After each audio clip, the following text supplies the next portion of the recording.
Mi esposa, completamente desnuda, puso su pierna sobre el amante. Definitivamente no pensaron que entraría en ese momento.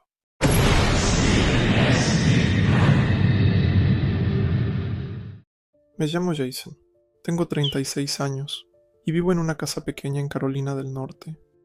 Trabajo como médico, paramédico. Mi vida nunca ha sido fácil, especialmente con este horario. Turnos de 12 a 14 horas, llamadas nocturnas, sangre, gritos, cansancio.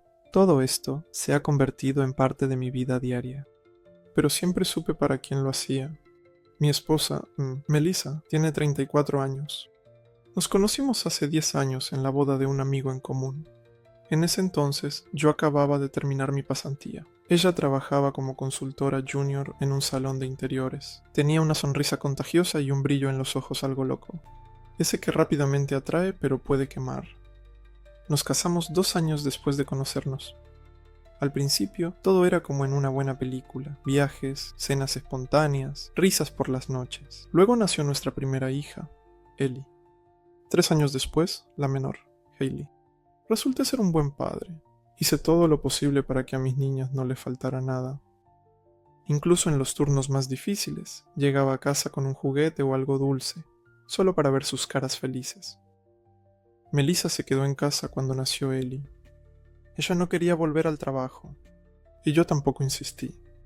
Mis ingresos nos permitían vivir sin muchas dificultades. Ella tenía amigas, su madre, clases en el gimnasio, cursos, de algo que nunca entendí del todo. Yo trabajaba, ella criaba a los niños y se ocupaba de sí misma. Con el tiempo empecé a notar que había menos conversaciones entre nosotros. Cuando llegaba a casa, ella simplemente decía, «Estás cansado. No ahora. No hablemos de eso». En la cama era raro, casi una formalidad. Pero siempre lo atribuía a la rutina diaria. Los niños, el cansancio, bueno, pasa.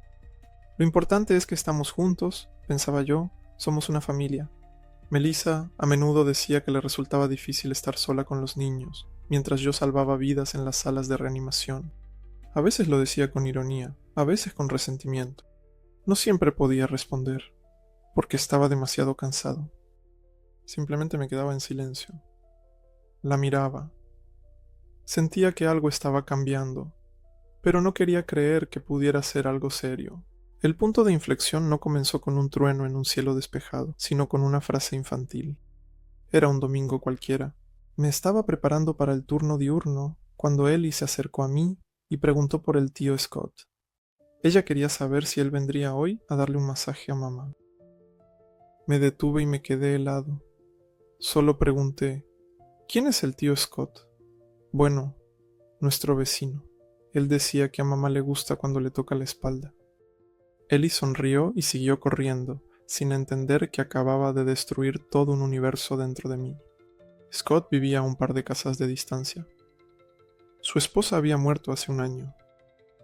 A veces lo ayudábamos, llevándole comida, invitándolo a las celebraciones. Incluso sentía compasión por él. El hombre claramente estaba pasando por un momento difícil. Pero, ¿un masaje? ¿Agradable?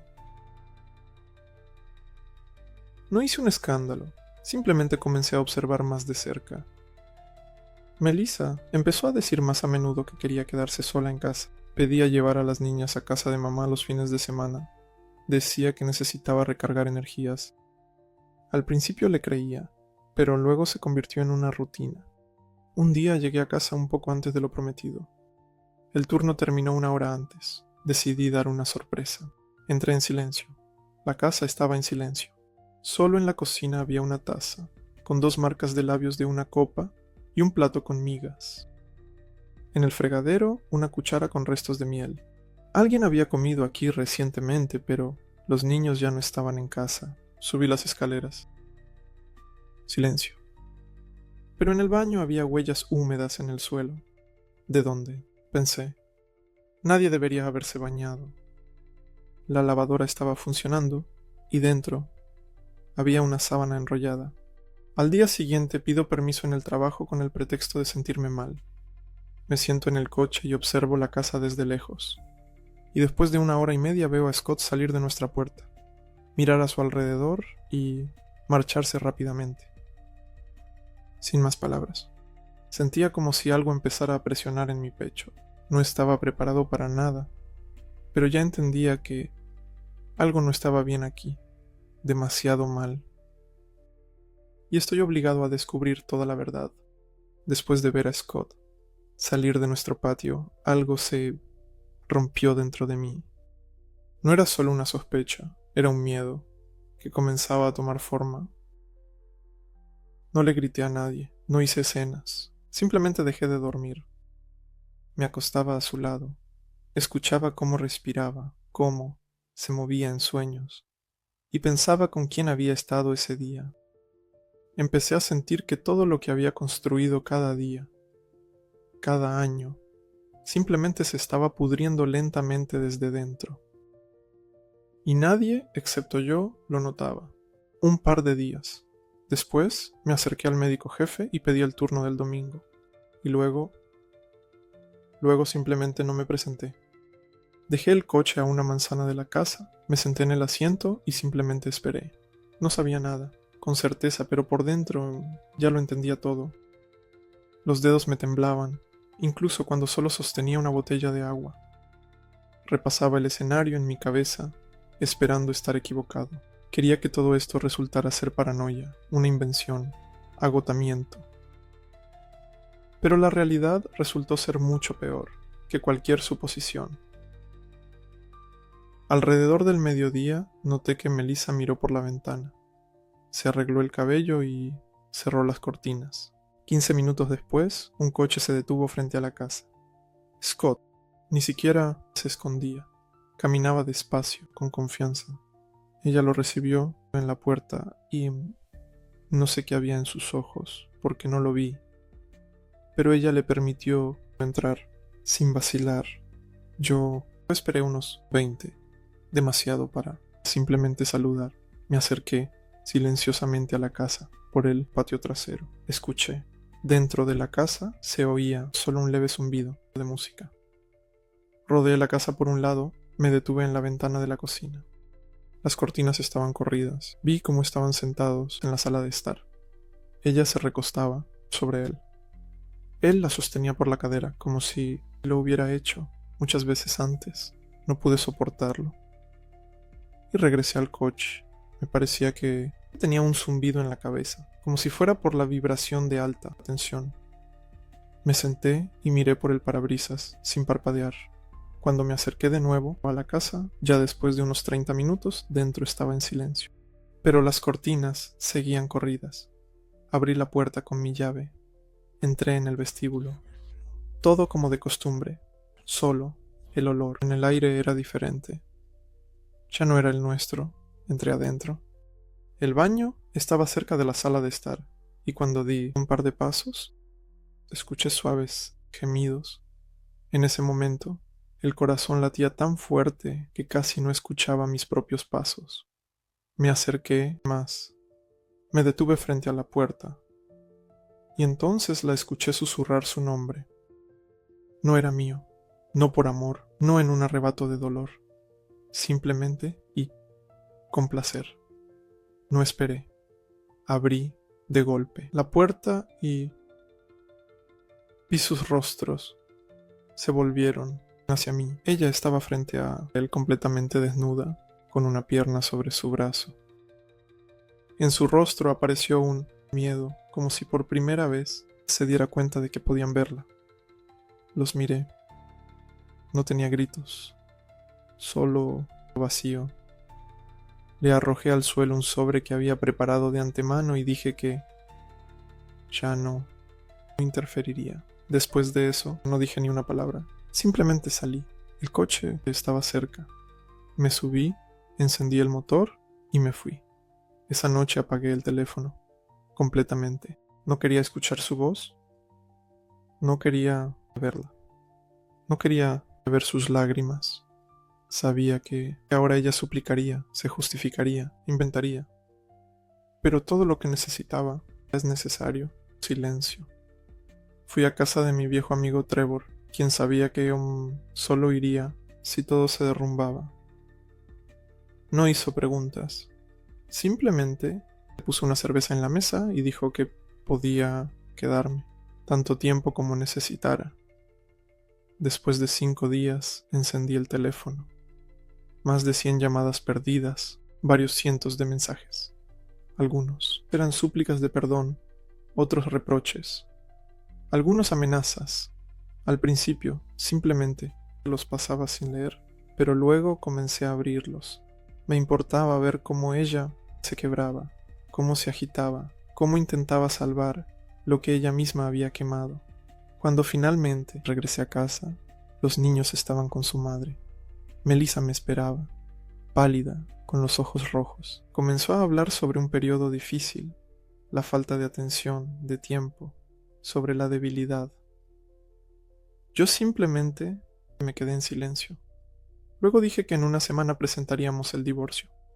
Ella intentó detenerme. Decía que teníamos hijos, que no tenía derecho, que todo se podía arreglar. Pero, en mis ojos, ya no había dudas. No sé si lo entendió o no, pero ya no había vuelta atrás. Pasó una semana. Yo no hablaba con Melissa. Solo respondía brevemente a las preguntas sobre los niños. Dormía mal.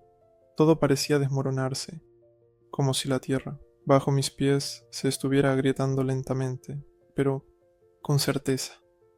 Me reuní con el abogado, le conté todo lo que sabía, le mostré mensajes, fotos, incluso un informe del terapeuta, donde me recetaron calmantes, después de un colapso emocional. Recogía todo, poco a poco. Involucré a mi hermana, ella ayudaba con los papeles. Redactamos una declaración, la firmé, y el abogado presentó los documentos en el tribunal. Entonces, por primera vez, sentí alivio. Ni siquiera alivio, sino vacío. Como si me hubieran cortado por la mitad. Pero yo seguía actuando porque, de otra manera, no podía. En una de las audiencias judiciales, al principio, Melissa llegó con un traje de negocios formal y el cabello recogido, fingiendo estar equilibrada. Ella intentaba atribuir todo al cansancio, al estrés, a mi frialdad. Contaba cómo le era difícil estar sola. ¿Cómo? Supuestamente no me interesaba su mundo interior, mundo.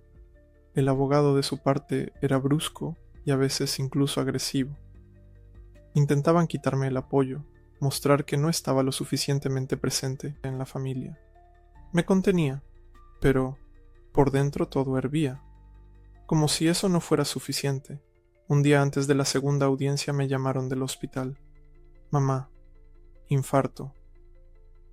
Me derrumbé inmediatamente allí, pero no llegué a tiempo. Cuando llegué, los médicos acababan de salir de la habitación y negaron con la cabeza. Todo, fin. Mi mamá lo era todo para mí. Ella no se metía en nuestro matrimonio, pero siempre estaba cerca. Ella veía cómo me iba apagando lentamente los últimos meses y sabía que algo pasaba, pero nunca presionó. Justo me acariciaba el hombro y decía: «Eres fuerte, Jason. No te pierdas a ti mismo». Estaba de pie junto a su cuerpo y sentía que ya no perdía solo, simplemente a la familia. Estoy perdiendo el suelo bajo mis pies. El mundo en el que sabía quién era y para qué vivía comenzó a desmoronarse como papel mojado. Fui a la siguiente audiencia con una cinta negra en la chaqueta. El abogado pidió posponer la sesión, pero me negué. Quería llevar este asunto hasta el final. En el tribunal, me senté sin mirar a Melissa. Solo escuchaba cómo una y otra vez cambiaba de tema. Se quejaba de cómo actuaba para el público. Su voz me parecía tan falsa que me daba náuseas, pero en algún momento algo cambió. Se acercó a mí después de la sesión en el pasillo, los ojos enrojecidos, con pañuelos arrugados en las manos, y por primera vez en todo este tiempo su voz no tenía actuación. Simplemente dijo que lo había arruinado todo. Ella lo sabe, pero quiere que todo termine, pero no de la manera que yo quiero. No puede dejarlo ir, no podrá manejarlo. Solo pide que yo lo detenga todo. En ese momento no respondí nada, solo la miré. me dolía incluso respirar. Al sentarme en el coche, estuve mucho tiempo, no podía moverme, pero al final me fui. Al día siguiente me reuní con el abogado. Le dije que quería posponer la presentación, no cancelarla, solo una pausa. Yo sabía que estaba cometiendo un error, pero por dentro todo estaba tan roto que no sabía a qué aferrarme, excepto a la vida habitual.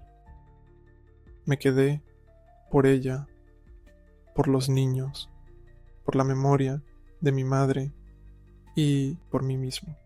Siendo honesto, yo simplemente no estaba listo para perderlo todo de una vez. No nos divorciamos. Me quedé. Al principio solo vivía cerca, emocionalmente distante, como si estuviera en una casa vacía. Dormí en el sofá durante varias semanas. Ella intentaba ser atenta. Preparaba mi café favorito. Pedía hablar. Buscaba excusas para tocarme, pero yo estaba frío. No podía olvidar lo que vi. No podía sacar de mi cabeza sus gemidos, que escuché en el baño. Los niños no entendieron nada, simplemente estaban felices de que estuviéramos juntos de nuevo, juntos en nuestra casa. Era la única luz que me mantenía. Comencé a tomarme más días libres.